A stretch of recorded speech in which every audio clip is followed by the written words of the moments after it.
You are listening to Housekeepers Chat by the United States Department of Agriculture from 1927.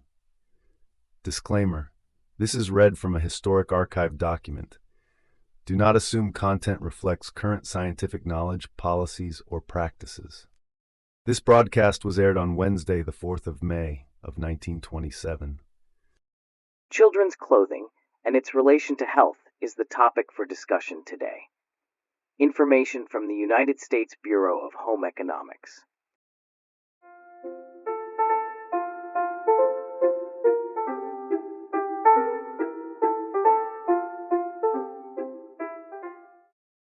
The other morning, before I washed the breakfast dishes, I called on my next-door neighbor.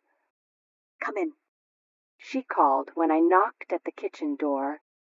"I'm in a sorrowful mood, so don't expect any inspiration from me, Aunt Sammy." "What's the trouble?" I asked sympathetically, "and why are you sitting alone at the breakfast table at this late hour?" "I'm registering complete dejection," said my neighbor hopelessly. "and it's all on account of my brother's wife, Isabel. I wish she were in Halifax. Isabel and my brother have been called away, unexpectedly, and I am invited to take care of their 2 children for 3 months. For 3 months, Aunt Sammy, and I never took care of a child in my life. I know they'll fall downstairs or get run over by a streetcar." "Don't be foolish," I said. "You'll enjoy your summer all the more having 2 children around. How old are they?" "Betty's just a baby and Bobby's 3 or 4, said my neighbor. "I love the children, and I will enjoy cooking for them and playing with them and all that. But read that last paragraph in Isabel's letter, Aunt Sammy." I read the last paragraph in the letter, which stated that since Isabel hadn't had time to do any sewing for the children, she would be glad to have my next-door neighbor select their summer wardrobes. Nothing wrong with that, I observed. Children's clothes are very easy to select and to make. I saw some of the prettiest prints the other day, made me want to start right in and sew. "But you can sew," objected my neighbor. "and I never made a child's dress in my life. What are the latest notes in children's clothing, Aunt Sammy?" Simplicity and comfort, I'm glad to say. During the last 10 years, scientists have been finding a great many facts about the effect of sunlight on children. You remember what I told you about the ultraviolet rays of the sun which help prevent rickets.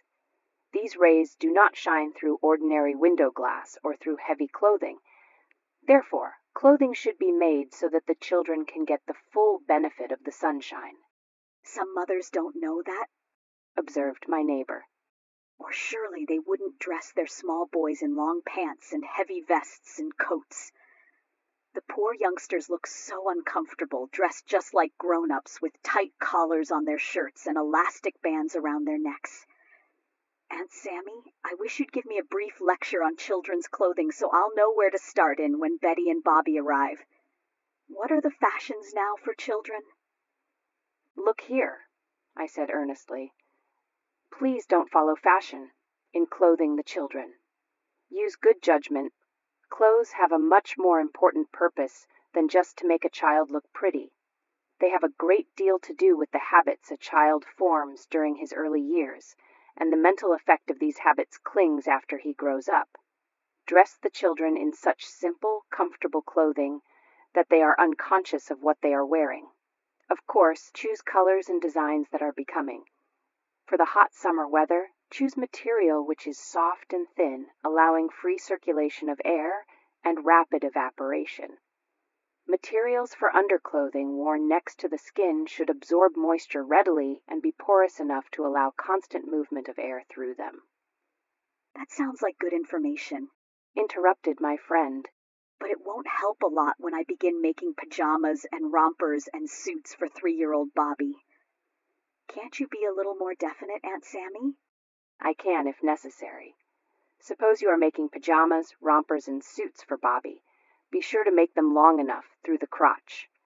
It will be better to let Bobby grow into a large garment taken up with tucks than to let him wear a tight one. You must be careful about one thing. Irritation caused by a tight crotch may bring about bad habits." Consider the openings to the children's clothing carefully.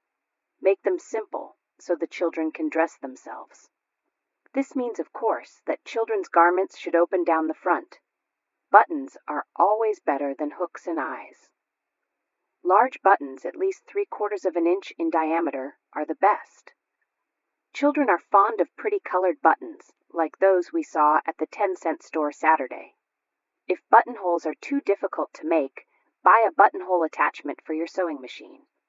Then you can make half a dozen buttonholes in 5 minutes. I have a buttonhole attachment, said my neighbor. Think I'll make Bobby a sailor suit? I saw a clever one recently, which had 15 buttons. I could make the buttonholes easily on the machine. Watch out, I warned her. Don't be too enthusiastic about making buttonholes. Remember, Bobby is only 3 years old, and you may have to button and unbutton that sailor suit a good many times during the day. Better choose something more simple. Sailor suits, besides being a bother to button and unbutton on a small child, have a dicky and a large collar, which are bothersome and hot, as well as hard to launder. Bobby will be uncomfortable enough when he grows up and has to struggle with stiff collars and collar buttons. Let him have comfort while he may. You're right, agreed my neighbor. What about the sunshine you said every child must have? Ultraviolet rays, I explained. Let them shine directly on bare arms, legs, and necks in the summertime. Better than medicine, and lots cheaper. Even if a child has a sun bath every day, in which clothes are eliminated entirely, he should wear short, sleeveless, low-necked garments for the rest of the day. The material selected for sun garments should be a lightweight, white or light-colored, cotton or rayon material. And let me give you another suggestion. If you make underwaists for children, avoid narrow straps that fall out over the points of the shoulder. Narrow straps tend to drag downward, resulting in poor posture. Have the shoulder straps at least 2 inches wide, fitting closely to the neck. This equalizes the weight over the entire shoulder. And if you make bloomers, use belts and bands rather than elastic. Tight elastic bands are very bad for children. Is that enough information about clothes? Perhaps so, said my neighbor dubiously. Although I may need more help when I begin sewing. I forgot about shoes and hats. Suppose I'll have to buy such things for the youngsters. Probably you will, I said, especially shoes. Be careful when you buy shoes. A child's foot is a delicate piece of mechanism, and if allowed to get out of order early in life, the difficulty can never be corrected. First, shoes should be generous in size, long enough and wide enough, with a straight inside line. The first shoes should not have a heel, only a thickening of the sole. As for high heels, I hate to see them on a child. Sometimes a 12 or 14-year-old girl who wants to imitate an older sister will beg for high French heels. She is fortunate if she has a wise mother who can make her understand that she is in a period of serious internal adjustment, and that high heels will throw her body entirely out of the correct posture. Sometimes babies just learning to walk are dressed in soft-soled moccasins. This is a big mistake. A tender little foot, never having borne weight, curls up inside such a shoe and does not give the right support. The child needs shoes which are moderately stiff, soled, flat, somewhat larger than his foot. Such shoes form a more or less substantial platform for the child to stand on.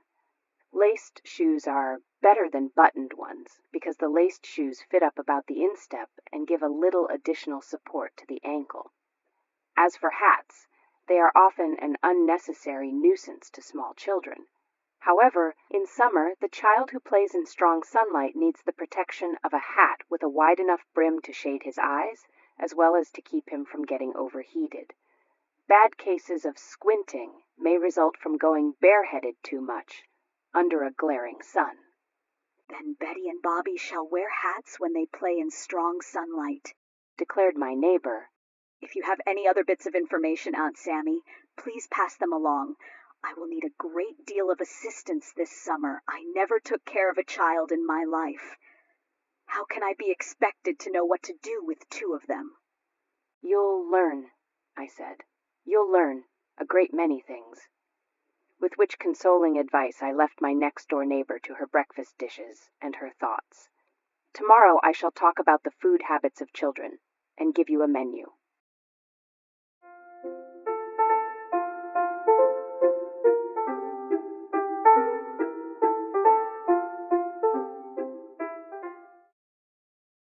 This broadcast was researched and produced by Breakaway Empire LLC.